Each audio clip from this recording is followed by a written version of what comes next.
Hello, I am John, and I have been a taxi driver for over 20 years. I started working as a taxi driver when I was 23 years old, first working for my father, and later buying my own taxi. During my travels as a taxi driver, I have heard and seen many things, from everyday stories to supernatural topics. I want to share a trip I took with a couple in 2015, which was undoubtedly my most spectacular experience. It is important to remember that sometimes, the supernatural manifests itself so subtly that few people can perceive it. It was during Carnival, in the early hours of Ash Wednesday. I was heading home when a couple approached me asking for a ride from Ouro Preto to their city. I accepted, knowing that this would be my last ride of the night. They were friendly, but there was something strange about them. When we passed a cross on the roadside, I made the sign of the cross and the man asked if I was superstitious. I told him about a friend who had died in a car accident there the previous year. He laughed and said that I should visit the house where they lived. I felt a chill and asked why. That was when they began to tell me about some supernatural events that happened in the house.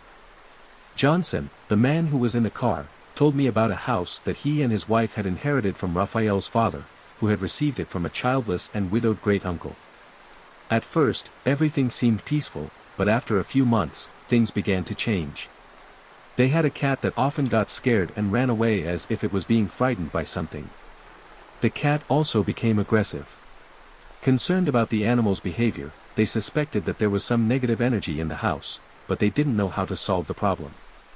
When they shared their concerns with other people, they were ridiculed and told that it was all in their heads.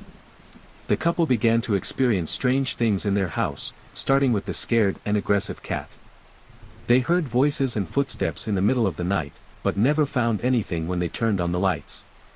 Objects began to disappear and reappear in other places, and they started waking up to noises in the kitchen, as if other residents were sharing the house. They tried to deal with it by sleeping with the lights on, but still heard strange things. On the night of Carnival, in the early hours of Ash Wednesday, I was driving my taxi home when a couple asked me for a ride to their town. They were friendly, but there seemed to be something wrong with them. When we passed a cross on the side of the road, I made the sign of the cross and the man asked me if I was superstitious. When we arrived at their house, they began to tell me supernatural stories about the house, such as hearing voices and footsteps in the hallway, objects disappearing and reappearing, and noises coming from the kitchen. They also heard crying in the backyard and saw footprints, and one day they found a tall man dressed in a white suit, dress shoes, and a Panama hat standing in front of the house, but he vanished instantly. The situation in the house became unbearable and, in doubt, they went to spend the night at Raphael's father's house. After some time, the house began to show strange activities, such as voices, footsteps, objects disappearing and reappearing, and crying coming from the backyard. On one occasion, they saw a man dressed in a white suit, dress shoes, and a Panama hat, but he disappeared immediately. One day, when they returned home, they found a mess with an unbearable odor, but the next morning, the house was tidy again with no sign that anyone had entered. That night, nothing strange happened, but in the morning, there were dirty cups in the sink, which was unusual for Valeria, Raphael's wife, who did not leave dirty dishes for more than a day. After everything that was happening, Raphael and Valeria were disturbed and couldn't determine whether they were products of their imagination or whether they were unconsciously causing these things. That's why they sought help from someone who claimed to be able to help. When that person arrived at the house, they immediately felt sick, with difficulty breathing, and needed to leave quickly. The only thing they said was that the energies of the house were very bad and that it would be better for them to get rid of the house and look for another place to live. The conversation left me chilled and confused. We arrived in the city and went to the house of a couple who guided me. We entered a dirt road and arrived in front of a beautiful house, although it was a little isolated. They invited me in for coffee, and I must confess, I was sleepy, so I accepted the invitation. I went in, had coffee, ate a cheese bread, and we talked a little in the living room.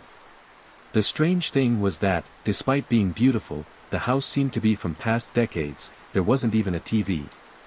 I thought it was a couple with exotic customs. I said goodbye to them and returned to Ouro Preto, where I live, taking with me an interesting story of a haunted house to share with my friends in the square while we waited for passengers. After a few months, I took another ride to their town. When I arrived, it was already late afternoon, and I remembered the couple Raphael and Valeria, who had been so kind to me, so I decided to stop by their house. Despite the town being small, I couldn't find the address.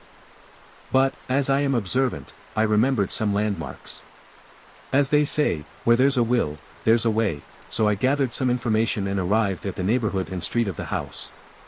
When I reached a square that had some gym equipment, I asked some people how to get to Raphael and Valeria's house. Surprisingly, nobody could inform me. I understood that people might have thought I was a criminal and didn't want to give me information. But I remembered the path at the end of a street that was to the right of the square and followed it to the dirt road. I walked for about 500 meters, but I found nothing. It was already dark, so I turned back. On my way back, I saw a house further inside. The house looked quite different from what I had seen months ago. It seemed more like an old and abandoned house. I went to a diner and asked about the house that was far away from the dirt road.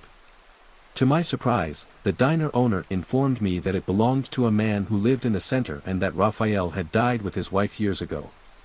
Upon hearing this information, I began to feel unwell, as 2 months earlier I had driven the couple to their home.